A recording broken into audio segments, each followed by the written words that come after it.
So, yesterday, I went to the BFI IMAX in London to watch Dune Part 2. I wanted to see it in 70mm, which is the way the director intended, and about an hour into my train journey, I got an email saying that the 70mm version won't be shown due to technical difficulties, and basically they were showing the normal IMAX laser version, which is what I could have seen in my local theatre and not travel 2 hours to London. That was just unlucky. But anyways, Dune Part 2. Wow. Holy shit. Dune Part 1 quickly became one of my favorite films ever. And this one has definitely topped it. Definitely. This movie really takes you on a journey. But you can say that about a lot of films. What makes this one different is the length. And I don't mean that in a bad way. Don't get me wrong, this film is long, but like I said, it truly is a journey. Let's talk about the story. Denis Villeneuve. Denis Villeneuve has amazingly crafted the first Dune book into a two-part story. I've never read the book or seen the 1984 movie, so I didn't really know what to expect from this movie. In terms of story, I can see how these two could have been one movie, but because Denis has taken the story and brought it to a much larger scale, I think this was probably the best way to do it, and I don't think anyone else could have done it better. The second one picks up pretty much straight after the first one ends, which was pretty surprising to me because from the trailers, I thought there would probably be a bit of a time jump. I thought we'd pick up with Paul where he's already in a relationship with Chani, Stilgar's already trained him, but no.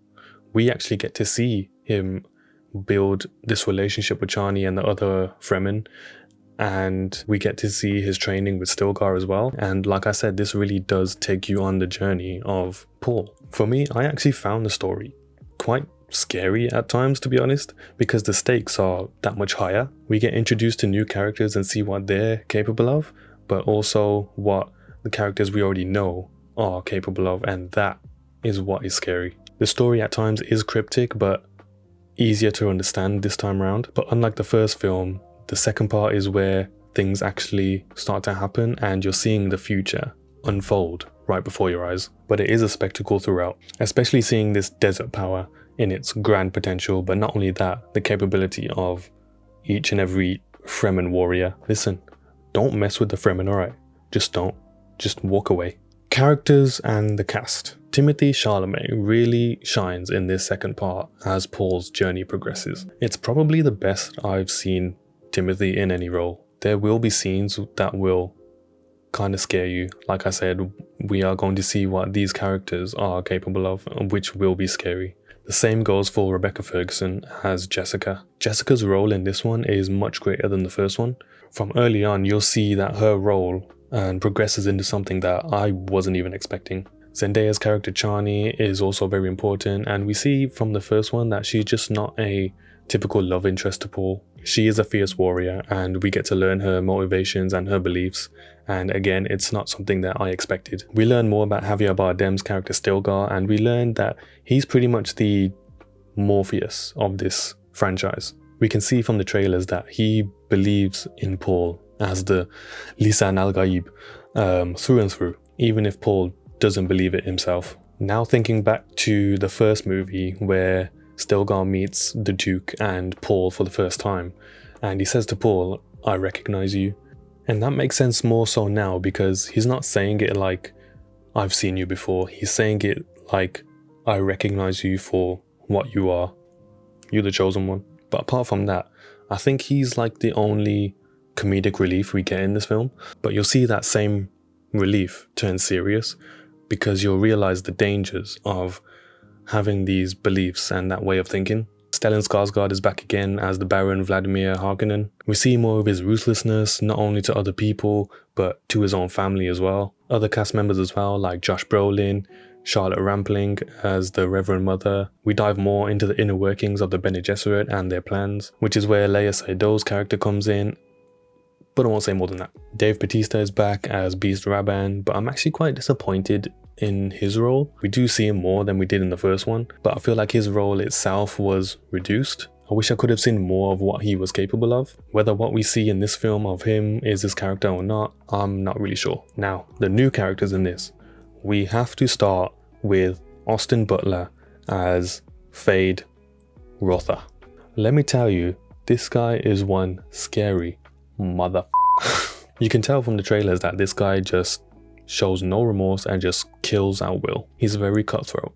The prosthetics look amazing, just giving him like an alien-like look, and the black teeth as well just makes him just that much more unsettling. I also love his accent, which matches the way Fade's uncle Vladimir talks. Like, you can tell these guys are family, probably more so than Beast or Raban. Austin's combat ability, along with Timothy's, is just stellar. The first time I saw Fade in a real fight just gave me chills. And also the way people fight in this series is just unmatched. It's just so intense and you're just on edge like all the time. Honestly, during the fight between Fade and Paul, I don't think I exhaled throughout the whole fight. Literally, my heart was just beating. We also get Christopher Walken as the Emperor, which is just great casting if you ask me. And we get Florence Pugh, who plays his daughter, but also his top advisor. And we see that she's not someone that you want to cross because she is very smart as well. I'm guessing we'll see more of her in the next one, considering her relationships with the other characters as well. And just when you thought the cast couldn't get any better,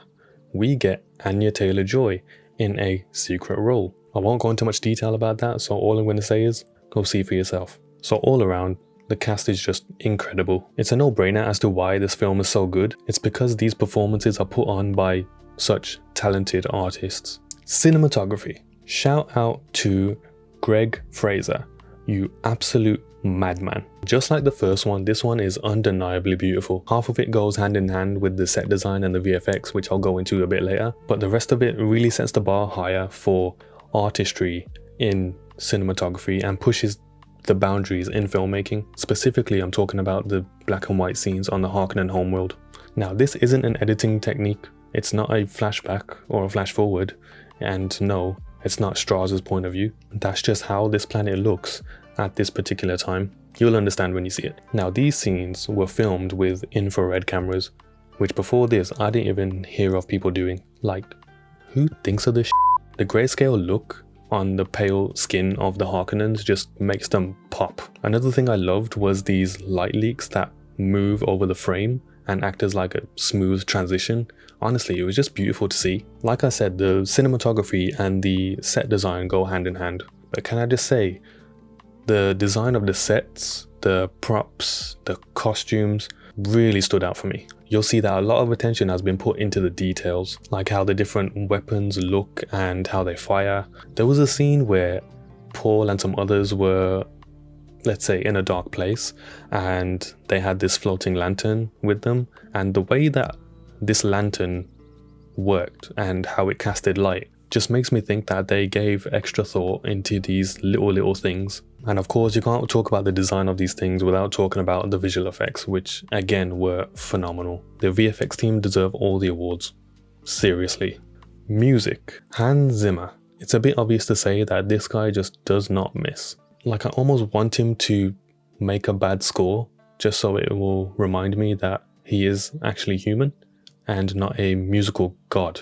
Seriously, I love the score so much. I literally want to go and buy a vinyl player and purchase these 2 vinyls and just have them on repeat. The music not only ramps up the big moments to make them that much more epic, but also the small moments. And you don't think that small moments like that can be that epic, and they can't without music that makes them like that.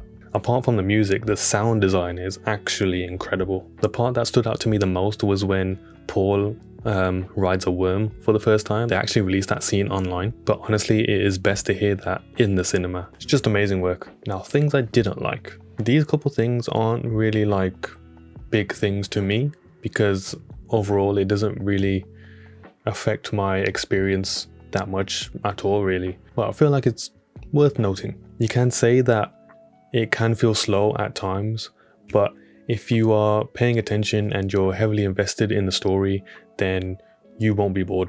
The moments where it felt long to me was when we're about an hour or halfway through and certain characters haven't even appeared yet. But that doesn't mean that these characters have less to do. They still fulfill their roles. Like I said, it's not something that affected my viewing experience personally. But if someone said it to me, then I can understand where they're coming from. I mean, Oppenheimer can be seen as very long, which I didn't really mind because I was properly invested in the story. So I guess it's a question of whether you mind that or not. Another thing was that there were moments from the trailers that I think I would have loved to experience for the first time when watching the film. I was ready to see this after the second trailer, and that's normally the case for me. I don't like to see more than the second trailer, but I was just too excited, so I watched the third trailer as well. And there was more than that I kind of wish I did see for the first time in the cinema.